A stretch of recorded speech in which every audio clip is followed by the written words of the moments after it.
cute. Alright, so hidden histories. This is a story about why you should always dig a little bit deeper.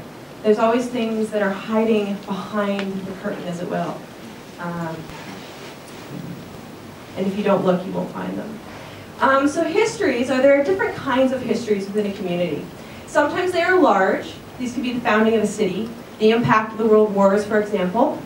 Or they can be something small, less expected, that fall between the cracks. This presentation is about one of those hidden histories, and all the strange and fantastic circumstances and connections that made it up. Our story starts at Western in 1923. I'm going to tell you the story from the beginning, because that's the way that it makes the most sense.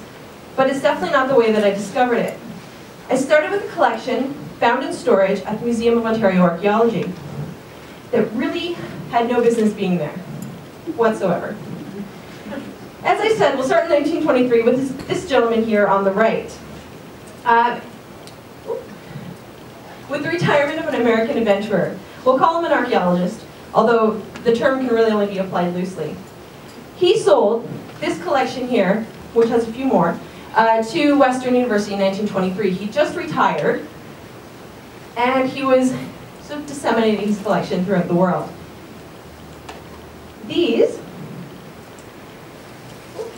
The tablets ended up in Western archives, minus all the original documentation, which apparently came with them, according to the newspaper article. And 88 years later, they were eventually passed on to me at the museum to be put with the rest of the Mesopotamian artifacts. In 1931, as far as I can tell, the then president of Western University, Sherwood Fox, had talked with British archaeologist Leonard Woolley and discovered that the British Museum was dispersing collections from his excavations at the site of Ur in modern-day Iraq. The documentation shows us that the bulk of the collection arrived in London in 1933 for the British Museum as a gift to Western. At that point, it was front page, center news. Everyone seemed very excited to have such a prestigious collection here in London. The London Free Press proclaimed, gifts of ancient periods arrive, articles 35 centuries old are brought from British Museum to a university here. The value of collection unequaled in Canada, and it kind of still is. This collection offers us a glimpse into the cultural landscape of London at this time, the early 1930s, and how it reflected the cultural climate of its day, a time when the world was discovering and embracing the ancient world. The discoveries that have been found in Egypt and Mesopotamia elicited an art movement throughout the world known as Egyptian Revival, which could be seen in architecture, literature, music, marketing, movies, books, etc., etc. It was everywhere. The London Free Press mentions that the collection would be put on display for the public to enjoy, although I have no evidence that this actually ever happened. Somehow or other, the collection ended up packed up in 1947 and stored away. This we know because the packing paper was 1947 newspaper. And that is where they stayed, packed away in storage and forgotten. At some point, they migrated to part of the Wilfrid Laurier collection, and then transferred to the Lawson building of the museum when it was constructed in 1981. And then again, they were forgotten.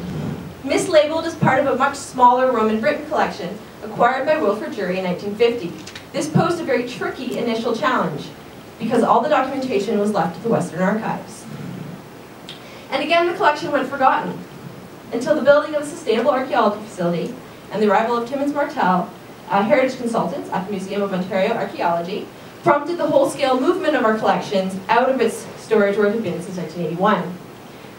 Which is when myself and Paige Glennon discovered this all-consuming mystery. Where had it come from? Why was it here? When most of this collection was supposed to be in London, England, Pennsylvania, and Baghdad, of all places. It was here.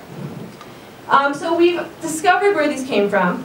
These 4 artifacts here are part of 5 artifacts that are yet to be identified. They're part of this collection. They're Middle Eastern in origin, but I have no idea how they got to me. And this particular vessel is the mystery vessel. It's been around the world and back. Nobody has a clue what it is, where it's from, what time period it's from, or how I got it. So if anyone has any ideas, please let me know. And I'm going to leave you with some pictures of the artifacts that are in different, crazy, everyday cultural things that show us what culture was like 5,000 years ago? Thank you very much.